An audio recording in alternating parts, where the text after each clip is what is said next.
டெல்லி முதல்வர் அரவிந்த் கெஜ்ரிவால் வீட்டில் முன்னாள் மகளிர் ஆணைய தலைவியும் ஆம் ஆத்மி எம்பியுமான ஸ்வாதி மாலிவாலுக்கு நடந்தது என்ன என்பதை விவரிக்கிறது இந்த செய்தி தொகுப்பு. தொடர் செய்திகளுக்கு இணைந்திருங்கள் தந்தியுடன்.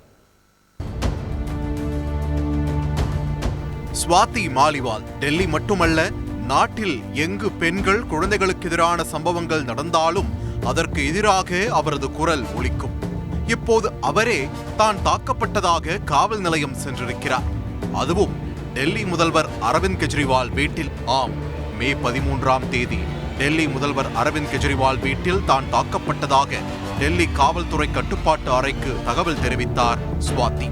இந்த தகவல் வெளியானதுமே புகார் அளித்தது டெல்லி முன்னாள் மகளிர் ஆணைய தலைவியும் மாநிலங்களவை ஆம் ஆத்மி எம்பியுமான ஸ்வாதி மாலிவால் என்று தெரிய வந்தது. ஸ்வாதி மாலிவால் கெஜ்ரிவால் உதவியாளர் பிபவ் குமாரால் தாக்கப்பட்டதாக தகவல் வெளியானது. இந்த விவகாரத்தை தேசிய மகளிர் ஆணையம் கையில் எடுக்க பாஜக பாய்ந்தது. பிபவ் குமார் மீது கெஜ்ரிவால் சரியான நடவடிக்கை எடுப்பார் என்றது ஆம் ஆத்மி. ஆனால் கெஜ்ரிவால் லக்னோ சென்றபோது அவரோடு உடன் சென்றிருந்தார் பிபவ் குமார்.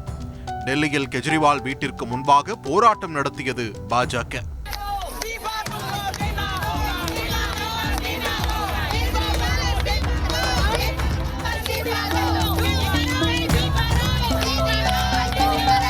இதற்கிடையே இச்சம்பவம் தொடர்பாக ஸ்வாதி மாலிவால் கொடுத்த புகார் அடிப்படையில் டெல்லி போலீஸ் வழக்கு பதிவு செய்தது. ஸ்வாதி மாலிவால் அளித்திருக்கும் புகாரில் கெஜ்ரிவால் வீட்டில் காத்திருப்பு அறையில் இருந்த தன்னை பிபவ் குமார் தாக்கியதாக தெரிவித்துள்ளார்.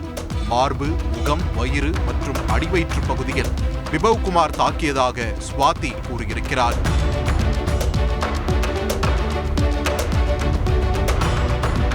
மாதவிடாய் காலத்தில் இருப்பதாகவும் தன்னை விட்டுவிடுமாறு கெஞ்சியும் பிபவ் குமார் விடாமல் தாக்கியதாகவும் ஹிந்தியில் ஆபாசமாக திட்டியதாகவும் ஸ்வாதி மாலிவால் தெரிவித்துள்ளார். இந்த விஷயத்தில் ட்விட்டரில் மௌனம் கலைத்திருக்கும் ஸ்வாதி மாலிவால் தனக்கு நடந்தது மிகவும் மோசமான சம்பவம் என்றும் தன்னுடைய புகாரை போலீசில் கொடுத்து விட்டதாகவும் சரியான நடவடிக்கை எடுக்கப்படும் என நம்புவதாகவும் தெரிவித்துள்ளார்.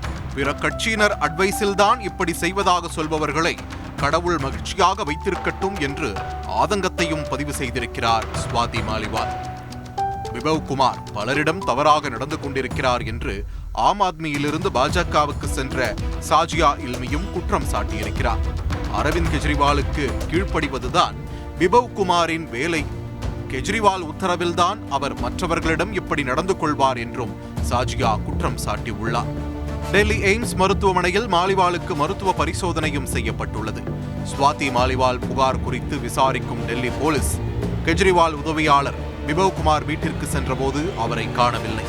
அவரை பிடிக்க டெல்லி போலீஸ் 10 தனிப்படைகளை அமைத்திருக்கிறது. பிபவ் குமார் அமிர்தசரஸில் இருப்பதாகவும் மகாராஷ்டிராவுக்கு தப்பியிருக்கலாம் என்று போலீஸ் சந்தேகிப்பதாகவும் தகவல் வெளியாகியிருக்கிறது. கெஜ்ரிவால் வீட்டில் பதிவான சிசிடிவி காட்சிகளையும் ஆய்வு செய்ய இருக்கிறது போலீஸ். டெல்லி முதலமைச்சரின் வீட்டிலேயே அவரது சொந்த கட்சி எம்பியும் முன்னாள் மகளிர் ஆணைய தலைவியுமான ஸ்வாதி மாலிவால் தாக்கப்பட்டிருக்கும் சம்பவம் பெரும் அதிர்வலையை ஏற்படுத்தியிருக்கிறது. செய்திகளை உடனுக்குடன் தெரிந்து கொள்ள உடனே சப்ஸ்கிரைப் பண்ணுங்க.